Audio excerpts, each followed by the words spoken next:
Bienvenidos a su canal de preparación física. El tema del día de hoy son los parámetros para el entrenamiento de la resistencia aeróbica.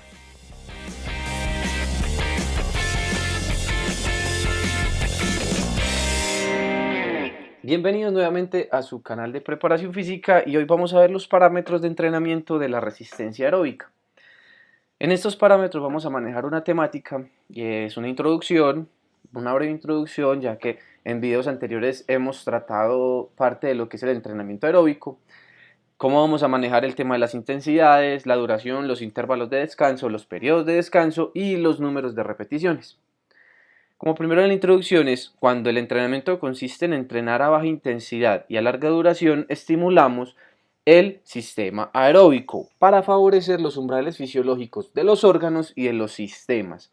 Muy importante favorecer esto porque nos ayuda a ser óptimos en los órganos y óptimos en los sistemas. Entonces tenemos el sistema cardiovascular que va a ser óptimo para esta función y los órganos que van a ser el corazón, va a ser los pulmones, que nos van a ayudar estos órganos a la parte de la perfusión de la sangre y a la parte de la oxigenación. Entonces tenemos algo aquí, unos valores en tiempo que son de 10 a 12 minutos. Empezar a hacer esta estimulación para personas que no son muy entrenadas, y para personas que son demasiado entrenadas ya podemos empezar a hacer trabajos de larga duración pero a baja intensidad que constan de un tiempo de 1 a 2 horas. La intensidad, ¿cómo lo vamos a manejar? La intensidad de entrenamiento debe ser inferior al 70% de la velocidad máxima. Sarshovsky nos dice que si no superamos las 130 pulsaciones por minuto no se obtendrán mejoras de la resistencia aeróbica. Entonces, ¿cómo vamos a determinar ese 70% y esas 130 pulsaciones por minuto? Eso es subjetivo, la podemos volver objetivo para calcularlo, midiendo la velocidad o pulsaciones para determinar la intensidad.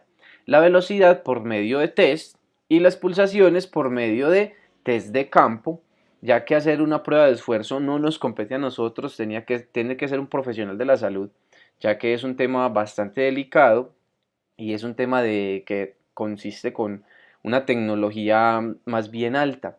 Nosotros nos encargamos de diseñar pruebas de campo para poder alcanzar unos valores relativos de esa frecuencia cardíaca máxima, y entre ellas encontramos las fórmulas también para evitar esta parte. Es que tenemos la fórmula de 220 menos la edad, tenemos la fórmula de Tanaka, tenemos las fórmulas de Carboner, en las que podemos empezar a determinar este porcentaje de las intensidades y el porcentaje de las pulsaciones por minuto que debemos empezar a manejar. La duración puede ser de magnitudes variables, ¿sí? Podemos hacer trabajos que consten de una magnitud de unos 5 o 6 minutos, de unos 10-15 minutos, teniendo en cuenta la diapositiva anterior con el tema de la parte de la intensidad. Hay unas recomendaciones para la duración del trabajo, y es que de 60 a 90 segundos para la resistencia anaeróbica, como con el fin y el objetivo del inicio de la carrera, ya que requiere un ataque un poco explosivo para acomodarse dentro de las personas con las que estamos compitiendo, o en el momento del partido, en el momento en el que se esté ejecutando el entrenamiento, en el que se esté ejecutando la competencia. Y de 3 a 10 minutos para perfeccionar la resistencia aeróbica.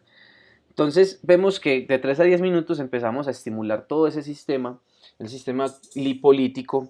Entonces ahí va a haber una parte, primero glucolítico, después lipolítico, porque la intensidad va a determinar el gasto del glucógeno muscular y después el gasto de las grasas en el músculo.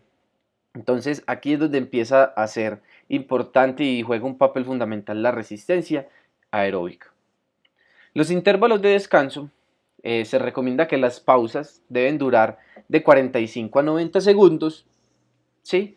Y los intervalos de descanso no deben superar los 3 y los 4 minutos. Y eso tiene una razón muy sencilla, y es porque los capilares, en el momento en el que estamos haciendo el entrenamiento, los capilares van a tener una dilatación. Entonces esos vasos sanguíneos tienen una comunicación entre las arterias y las venas. Al dar demasiado tiempo, al dar este intervalo de 3 a 4 minutos, lo que ocasiona, lo que se genera en el cuerpo es que se contraen y en los primeros minutos, si se sigue haciendo el ejercicio, después de este periodo de descanso de 3 4 minutos, lo que hace es que estos vasos, ¿sí? Estas arteriolas, estos capilares que están ahí, se cierran. Entonces, al comenzar otra vez el proceso de entrenamiento, se demora un poco la persona en el ejercicio para que el flujo sanguíneo vuelva a tener su cauce normal. Entonces, por eso es que es recomendable las duraciones de los 45 a los 90 segundos para no violar estos procesos fisiológicos que ocurren en nuestros entrenados. Y recurrir al método basado en las frecuencias cardíacas, que es otra manera de poder determinar ese intervalo de descanso. Se recomienda que sean a los 120 pulsaciones por minuto, y es que suponiendo que tenemos un entrenamiento en el cual llegamos a unas 150, 160 pulsaciones, ya damos el tiempo de descanso y entonces decir en qué momento es idóneo volver a comenzar, podemos irnos a revisar las pulsaciones y la frecuencia cardíaca. Habitualmente, cuando la frecuencia cardíaca desciende por debajo de los 120 minutos, desde los 120 latidos por minuto, se puede iniciar un nuevo esfuerzo. Entonces, por eso es que nos recurrimos a la frecuencia cardíaca como indicador de los intervalos de descanso. Y en los periodos de descanso, o sea, cuando acabamos un entrenamiento y vamos a enlazar con otro, y ya vamos a ver más adelante la parte de los métodos, que van a haber unos que son continuos y a ver unos que son discontinuos. Si es continuo es solamente un estímulo y ya. Entonces el periodo de descanso ya va a ser hasta el otro día de entrenamiento, pero cuando partimos esto en sesiones de entrenamiento, esas sesiones de entrenamiento empezamos a fraccionarlas, debemos de dar esos periodos de descanso con unas bajas intensidades para la recuperación biológica, con fin de lo que habíamos visto con los intervalos de descanso y con la intensidad de trabajo, para no violar estos procesos fisiológicos y que las células vuelvan otra vez a reestructurarse, en la célula muscular vuelva otra vez a tener todas sus condicionantes para un nuevo esfuerzo. El número de repeticiones va a ser determinado según la capacidad fisiológica del deportista. Esa es la que nos va a dar cuántas repeticiones él puede hacer, y es muy importante aquí la parte de los test, porque es lo que nos determina qué factores van a jugar, cómo voy a hacer las repeticiones, porque tenemos que ver que hay principio, como lo vimos en videos, ese principio de la individualización juega y es vital en este momento. Y la frecuencia cardíaca como indicador de la fatiga, y es porque la frecuencia cardíaca aumenta cuando se incrementa la fatiga y el deportista continúa efectuando repeticiones de alta intensidad. Entonces, inmediatamente se pierde el objetivo, que es el trabajo aeróbico, y el cuerpo por fatiga empieza a aumentar las pulsaciones y pasa a lo que son trabajos anaeróbicos, ¿sí? Y eso no es lo que nosotros estamos buscando. Y eso ocurre debido a que el corazón ya no tiene la suficiente capacidad para el transporte de oxígeno a los músculos que están activos. Entonces, en ese momento, el deportista deberá cesar su entrenamiento. ¿Con el fin de qué? Con el fin de no perder ese objetivo, que es ese entrenamiento aeróbico, y no convertir eso en cargas que me produzcan acidificación, que tengan una parte de ácido láctico y no tengamos el rendimiento idóneo con nuestro deportista.